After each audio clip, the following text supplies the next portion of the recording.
नमस्कार दोस्तों, मेरा नाम है भालचंद्रा।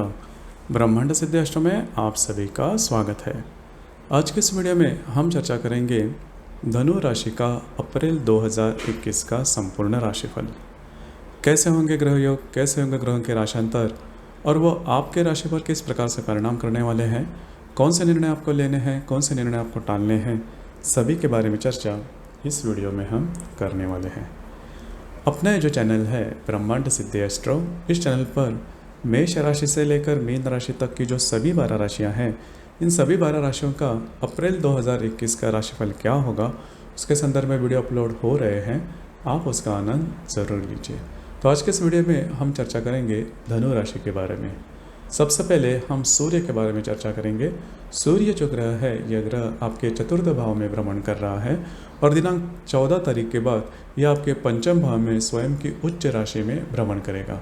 यह जो रवि ग्रह है या फिर सूर्य ग्रह है, यह आपके राशि का महत्वपूर्ण ऐसा भाग्यश भी है, भाग्यस्थान का अधिपति भी है।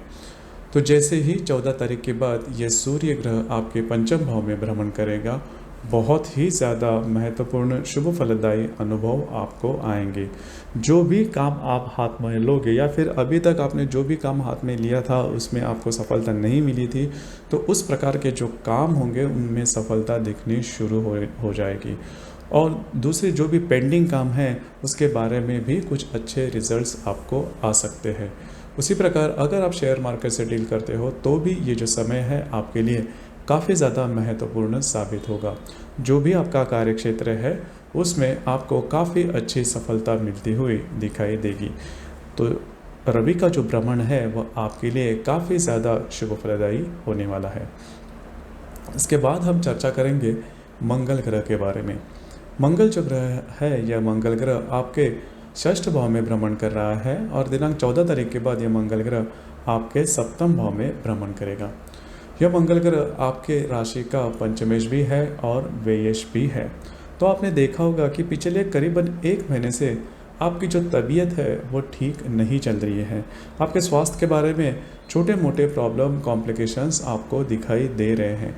लेकिन 14 तारीख के बाद मंगल जैसे ही आपके सप्तम भाव में चला जाएगा तो स्वास्थ्य के बारे में जो भी पीड़ा आपने सहन की है उसमें कई मात्रा में, बहुत सारी मात्रा में कटौती आ सकती है। स्वास्थ्य आपका पूरी तरह से नॉर्मल हो सकता है।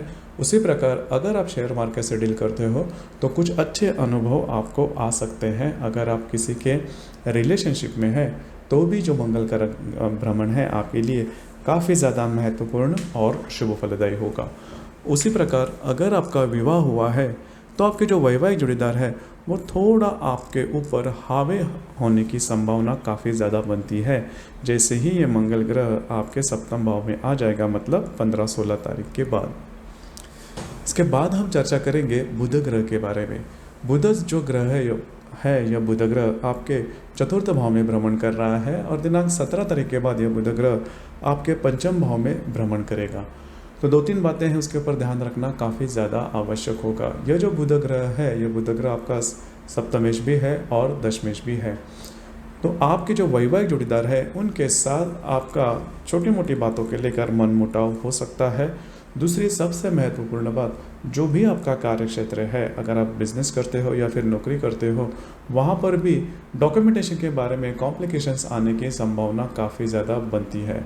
तो ध्यान रहे, अपने आप पर थोड़ा सा संयम रखें, जिससे जो भी, जैसे मैंने अभी कहा कि जो भी आपका कार्यक्षेत्र है वहाँ पर के जो सहकर्मी होंगे उनसे आपका बेबनाव न हो। इस चीज़ पर ध्यान रखना ज़्यादा आवश्यक होगा। इसके बाद हम चर्चा करेंगे गुरु ग्रह के बारे में। गुरु जो ग्रह है, यह गुरु ग्रह आपके द्वितीय भाव में भ्रमण कर रहा है और दिनांक 6 तारीख के बाद यह आपके तृतीय भाव में भ्रमण करेगा। गुरु जो ग्रह है यह आपके राशि का स्वामी भी है और आपका चतुर्थेश भी है। तो जैसे ही ये तृतीय भाव में भ्रमण करेगा तो यह गुरु ग्रह पंचम दृष्टि से आपके सप्तम भाव को देखेगा, सप्तम दृष्टि से आपके भाग्य भाव को देखेगा और नवम दृष्टि से ये आपके लाभ भाव को देखेगा। तो जैसे अभी मैंने कहा कि आपके जो वैवाहिक जोड़ीदार है वो आपके ऊपर हावी हो सकते हैं, लेकिन गुरु की दृष्टि सप्तम भाव में होने के कारण यह जो बातें हैं वो ज़्यादा एक्सट्रीम लेवल तक नहीं जाएगी। तो ये बातें काफ़ी ज़्यादा महत्वपूर्ण है। उसी प्रकार आपके जो मित्र परिवार होंगे उनसे भी आपको काफ़ी अच्छी मदद मिलने की संभावना है।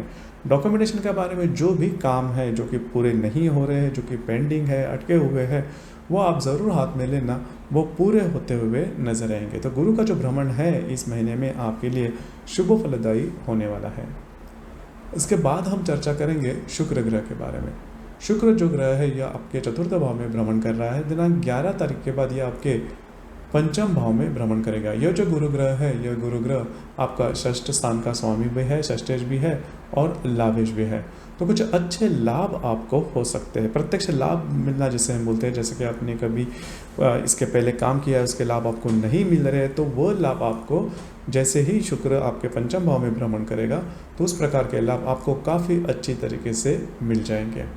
लेकिन स्वास्थ्य के ऊपर ध्यान रखना काफ़ी ज़्यादा आवश्यक होगा। आपके जो रिलेशनशिप के मामले हैं वो काफ़ी स्मूथली आगे बढ़ेंगे, उसके ऊपर कोई प्रॉब्लम आपको नहीं आएंगे। जहाँ पर आप काम करते हो, नौकरी करते हो या फिर व्यवसाय करते हो, वहाँ पर के जो महिला कर्मचारी होंगे उनसे थोड़ा बच के रहना। इसके बाद हम चर्चा करेंगे शनि ग्रह के बारे में। शनि जो ग्रह है, शनि ग्रह आपके द्वितीय भाव में भ्रमण कर रहा है, स्वयं के राशि में है और मार्गस्थ रूप में होगा इस पूरे महीने में। तो शनि के कारण आपके पैसे के मामले में किसी भी प्रकार की दिक्कत या प्रॉब्लम कॉम्प्लिकेशंस आपको बिल्कुल भी नहीं आएंगे। राहु केतु के बारे में अगर देखा जाए तो राहु जो है वो आपके व्यय भाव में भ्रमण कर रहा है, केतु जो है आपके षष्ठ भाव में भ्रमण कर रहा है। लेकिन इन दो ग्रहों के साथ किसी अन्य ग्रह के महत्वपूर्ण योग न होने के कारण इसके स्वतंत्र परिणाम आपको नहीं मिलेंगे। इसके बाद हम चर्चा करेंगे ग्रह योगों के बारे में। ग्रह योग जो होते हैं इनके जो परिणाम है वो 3 से 4 दिनों तक मिलते ही है। तो अब हम चर्चा करेंगे ग्रह योगों के संदर्भ में। मंगल और नेपच्यून का केंद्र योग होने जा रहा है। मंगल जो कि आपके षष्ठ भाव में है, उसके साथ आपके तृतीय भाव का जो नेपच्यून है वह केंद्र योग करने जा रहा है। तो सबसे ज़्यादा महत्वपूर्ण बात, अगर आप किसी के रिलेशनशिप में हैं तो वहाँ पर मिसअंडरस्टैंडिंग होने की संभावना काफ़ी ज़्यादा बनती है। अगर आप किसी के रिलेशनशिप में हो या फिर अगर आप शेयर मार्केट से डील करते हो तो वहाँ पर भी इन दिनों के दरमियान थोड़ा सा ध्यान रखना ज़्यादा आवश्यक है। यह जो ग्रह योग है इसका जो कालावधि है, इसका जो प्रभाव है वो देखा जाएगा 8, 9 और 10 तारीख को।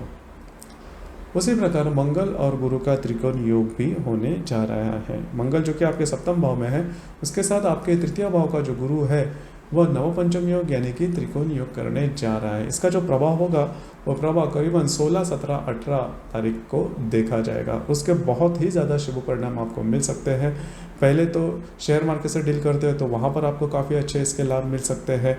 उसी प्रकार आपके जो वैवाहिक जोड़ीदार है उनमें और आप में काफ़ी अच्छे हार्मनी इन दिनों में देखी जाएगी। कुछ अच्छे लाभ भी आपको मिल सकते हैं।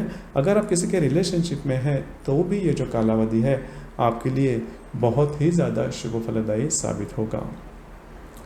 उसी प्रकार रवि और बुध की युति भी होने जा रही है 19 तारीख को, और इसका जो कालावधि है वो कालावधि 18, 19, 20 इन 3 दिनों के दरमियान इसका जो प्रभाव है वो देखा जाएगा।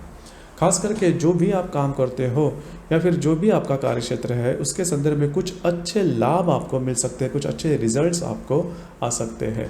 उसी प्रकार शेयर मार्केट से डील करते हो तो भी आपको कुछ अच्छे लाभ वगैरह मिल सकते हैं। जो धनु राशि के व्यक्ति जॉबलेस है, जिनको जॉब नहीं मिल रही है, उनके लिए भी ये जो कालावधि है काफ़ी अच्छा और महत्वपूर्ण साबित होगा। इसके बाद हम चर्चा करेंगे शुक्र और हर्षल की युति होने जा रही है आपके पंचम भाव में, और इसका जो प्रभाव देखा जाएगा इस ग्रह योग का वो 22, 23 और 24 तारीख को देखा जाएगा। पहली सबसे महत्वपूर्ण बात, जो भी आपका कार्य क्षेत्र है वहाँ पर थोड़ा सा चौकन्ना रहना ज़्यादा आवश्यक होगा। स्वास्थ्य के बारे में भी आपको थोड़ा ख्याल रखना होगा। आपके मित्र परिवार में जो महिला सदस्य हैं उनके साथ छोटी मोटी बातों को लेकर तकरार हो सकती है, तो खुद के ऊपर थोड़ा सा नियंत्रण रखना ज़्यादा आवश्यक होगा। उसी प्रकार बुध और हर्षल की युति भी होने जा रही है। यह जो ग्रह योग है इसका जो कालावधि है वह देखा जाएगा, इसका जो प्रभाव है वह देखा जाएगा 23, 24 और 25 तारीख को। तो सबसे पहली महत्वपूर्ण बात, अगर आपका विवाह हुआ है तो आपके जो वैवाहिक जोड़ीदार हैं उनके साथ छोटी मोटी बातों को लेकर तकरार हो सकती है। जहाँ पर आप काम करते हो, नौकरी करते हो या फिर व्यवसाय करते हो, वहाँ पर भी डॉक्यूमेंटेशन के बारे में बातें उलटफेर हो सकती है। तो थोड़ा सा चौकन्ना रहना और किसी के ऊपर जल्दी से विश्वास नहीं करना, क्योंकि आपकी जो राशि है वो थोड़ी ट्रस्टवर्दी होती है, सामने वाले पर विश्वास जल्दी कर लेती है। उसके ऊपर थोड़ा सा ध्यान रखना ज़्यादा आवश्यक होगा। उसी प्रकार बुध और शुक्र की युति होने जा रही है, और इस युति के साथ शनि का केंद्र योग भी होने जा रहा है। शनि जो कि आपके द्वितीय भाव में है, उसके साथ आपके पंचम भाव की यह जो युति है बुध शुक्र की, वह केंद्र योग करने जा रही है और इसका जो प्रभाव है वह देखा जाएगा 24, 25 और 26 तारीख को। पहले सबसे महत्वपूर्ण बात, आपके जो वैवाहिक जोड़ीदार है उनके साथ आपके जो भी ताल्लुकात होंगे उसमें थोड़े से प्रॉब्लम आ सकती है। सेहत के ऊपर भी ध्यान देना इन दिनों में ज़्यादा आवश्यक होगा। उसी प्रकार रवि और हर्षल की युति होने जा रही है और इसका जो यह जो ग्रह योग है, इसका जो कालावधि है वो करीबन 29, 30 और मई के 1 तारीख तक देखा जाएगा। जो भी आप महत्वपूर्ण काम हाथ में लोगे तो इन 2, 3, 4 दिनों में इसके संदर्भ में किसी भी प्रकार के बड़े डिसीजन नहीं लेना। हालांकि आपने जो भी काम हाथ में लिया है या फिर सोच रहे हो उसके संदर्भ में कुछ नेगेटिव बातें, नकारात्मक बातें आपके मन में आ सकती है या फिर ऐसी बातें दिखाई दे सकती है, लेकिन इसका जो प्रभाव है जैसे मैंने कहा 2-3 दिनों का होगा इस ग्रह योग का। इसके बारे में ज़्यादा नहीं सोचना क्योंकि आगे जाके ये बातें फिर से नॉर्मल हो सकती है। उसी प्रकार हर महीने में अमावस और पूर्णिमा आती है। इस महीने में जो अमावस है वो 12 तारीख को है, मेष राशि में है आपके पंचम भाव में, और जो पूर्णिमा है वो 27 तारीख को है और उस तारीख में हनुमान जयंती भी है। अमावस और पूर्णिमा के बारे में अगर कहा जाए तो पृथ्वी के और सूर्य और चंद्रमा का जो आकर्षण होता है वो ज़्यादा दिखाई देता है अमावस और पूर्णिमा के दिन। और हम जो होते हैं, मतलब जो मनुष्य प्राणी होते हैं, वो बहुत ज़्यादा इमोशनल हो जाते हैं और इमोशन में लिए गए जो निर्णय होते हैं वो चूकने की संभावना काफ़ी ज़्यादा बनती है। इसी वजह से इन 2 दिनों में किसी भी प्रकार के बड़े निर्णय नहीं लेना, कमिटमेंट नहीं करना, प्रोमिसेस नहीं करना, इन्वेस्टमेंट नहीं करना या फिर ऐसे निर्णय जिसकी वजह से आपके संपूर्ण जीवन का रुख ही बदल जाए, इस प्रकार के निर्णय इन दिनों में बिल्कुल भी नहीं लेना। खास करके अमावस का जो दिन है इसमें अगर आप किसी के रिलेशनशिप में है तो वहाँ पर कॉम्प्लिकेशंस वगैरह ज़्यादा आ सकते हैं, तो ध्यान रखना ज़्यादा आवश्यक होगा। तो दोस्तों, ये था धनु राशि का अप्रैल 2021 का संपूर्ण राशिफल। आपको ये राशिफल कैसे लगा, आपने इसका अनुभव किस प्रकार से लिया, नीचे कमेंट बॉक्स में ज़रूर कमेंट करना। और अपना जो चैनल है ब्रह्मांड सिद्धि एस्ट्रो, इसे भी लाइक, शेयर और सब्सक्राइब ज़रूर करना। धन्यवाद।